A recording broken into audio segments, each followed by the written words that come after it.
Ketika mereka tidak berdaya dalam posisi tekanan dan psikis, apapun yang diminta oleh polisi mereka tanda tangan demi mereka lepas daripada penyiksaan. Ini perlu dicatat.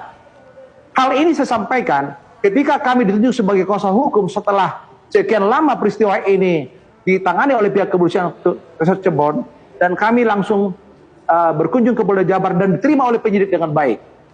Penyidik Polda Jabar, saya berasisi dia sangat terbuka kepada kami. Dan kami melihat secara fisik bahwa luka-luka di bagian muka, di bagian tubuh yang lain penuh dengan luka. Itu bukan cerita kosong dan ada semua gambarnya di media. Dan ini perlu dicatat. Jangan asal misalnya bicara. Yang berikutnya, kenapa katakan mereka mencabut BAP? Bukan karena permintaan kami sebagai lawyer, tapi atas kesadaran mereka ketika dilakukan pemeriksaan tambahan. Jadi kalau sekarang ada isu yang beredar di luar, bahwa ada semacam intimidasi agar itu cabut, itu bukan.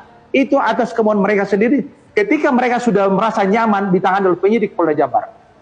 Baik. Dan seterusnya, kenapa sampai katakanlah ini menjadi satu persoalan yang besar dan sekarang bergulir. Di pertemuan kemarin ketika Ibu Anggi ya menjadi host, saya sampaikan, saya terima kasih kepada prosedur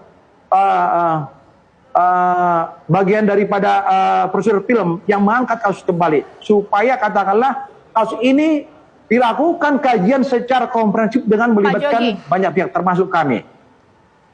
Pak Jogi, sebenarnya kalau Bapak mengatakan bahwa ada BAP yang berubah dari BAP yang pertama, Bapak punya salinannya tidak? Harusnya kan BAP tersebut diberikan kepada kuasa hukum dan juga tersangka. Kalau berubah, kalau punya salinannya ini bisa dibuktikan seperti apa, Pak Jogi? Betul, ya. Ini ada berkas yang kami terima dari pengadilan. Ada dua. Di berkas pertama itu hasil produksi daripada penyidik Polresta Cirebon dan juga ada hasil produksi daripada penyidik Polda Jabar. Boleh saya lanjut? Oke, baik. Sekarang saya ke Mbak Putri. Mbak Putri, bagaimana kemudian Mbak Putri mengatakan bahwa intinya Pak Jogi mengatakan mereka membuat BAP tersebut atau dianggap bersalah dalam kasus ini di bawah tekanan. Nah, ini bagaimana? Mbak Putri silakan. Di unmute dulu Mbak Putri. Oh iya. Silakan. Saya mau tanya dengan Pak Jody. Tadi kan Pak Jody menyampaikan bahwa seharusnya para tersangka itu didampingi oleh kuasa hukum. Nah, ini pertanyaan saya, apakah Pak Jody tidak mendampingi para tersangka saat di dalam pemeriksaan di kepolisian, saat mengambil keterangan di BAP, atau mendampinginya saat sudah dilimpahkan ke kejaksaan?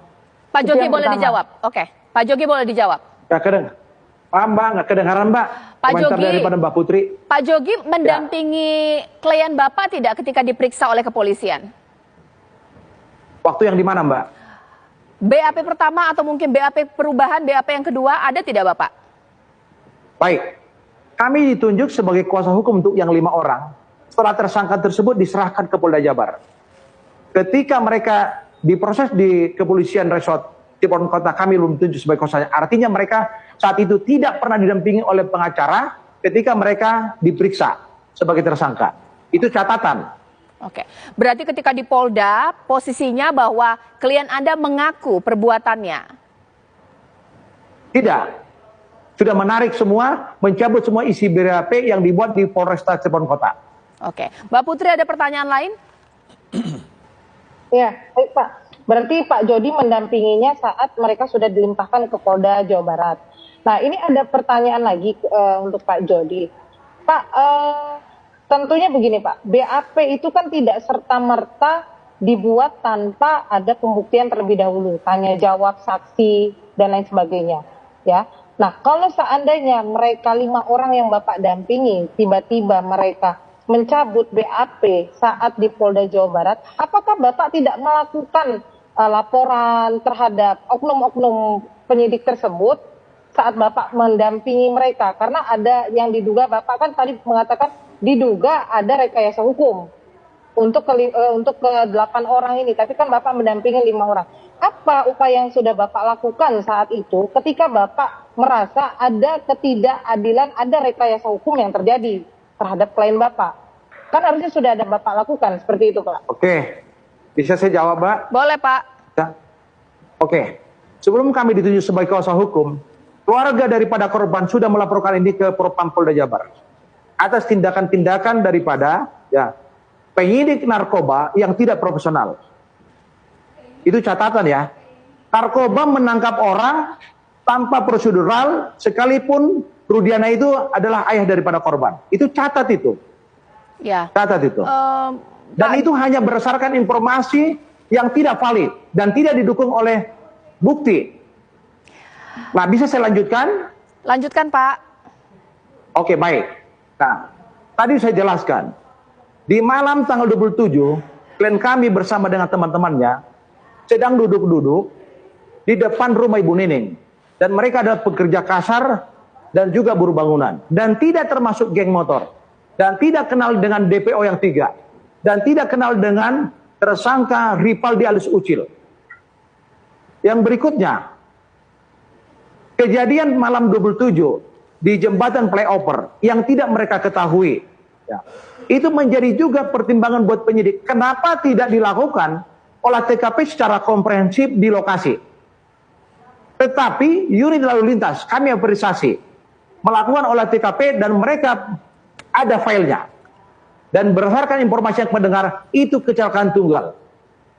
Lalu berikutnya masuk kita ke berkas perkara yang kami katakanlah dapatkan dari pengadilan. Itu sudah ada hasil dari otopsi. Di otopsi tersebut betul ada sperma di bagian tubuh daripada wanita. Kalau kita bicara dalam konteks hukum pembuktian, kaitannya dengan scientific crime investigation.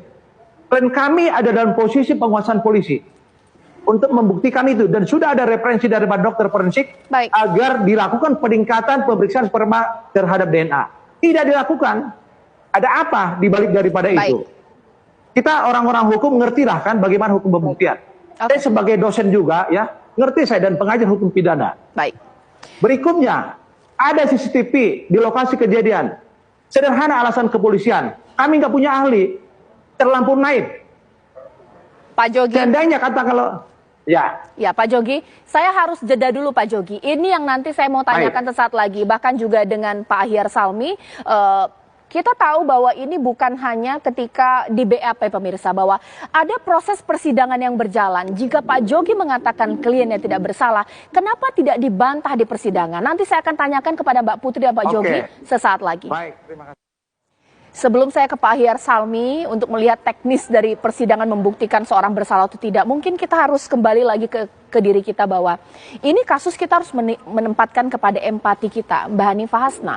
Ada keluarga korban yang saat ini menanti keadilan yang belum pol sebenarnya. Karena ada DPO yang sekarang masih bisa hidup normal, tidak dihukum dari perbuatannya. Ada kasus kenakalan remaja, pemerkosaan yang sulit dibuktikan. Bagaimana Mbak Hanifah? Baik. Sebetulnya ini miris sekali ya Mbak ya. Apalagi kita lihat ini korbannya adalah perempuan. Di mana beberapa bulan ini semua korban perempuan. Dari yang kita bahas kemarin yang dari koper dan lain-lain itu. Ini kan femisida. Yaitu kejahatan kepada perempuan, di mana perempuan itu menjadi pribadi yang sangat lemah dan mereka menganggap layak untuk menjadi korban. Nah ini banyak sekali yang harus kita kita fokuskan atas perkosaannya.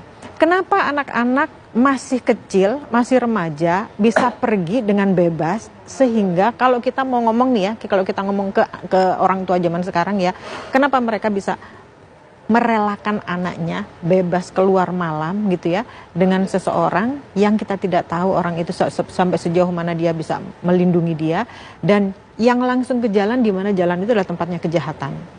Ini yang harus kita perhatikan. Jadi untuk orang tua yang sekarang ini melihat kasus ini, alangkah indahnya kalau kita itu sekarang sudah mulai aware dengan kasus-kasus seperti ini karena remaja saat ini itu kejahatannya sudah luar biasa. Ini sudah memperkosa juga membunuh.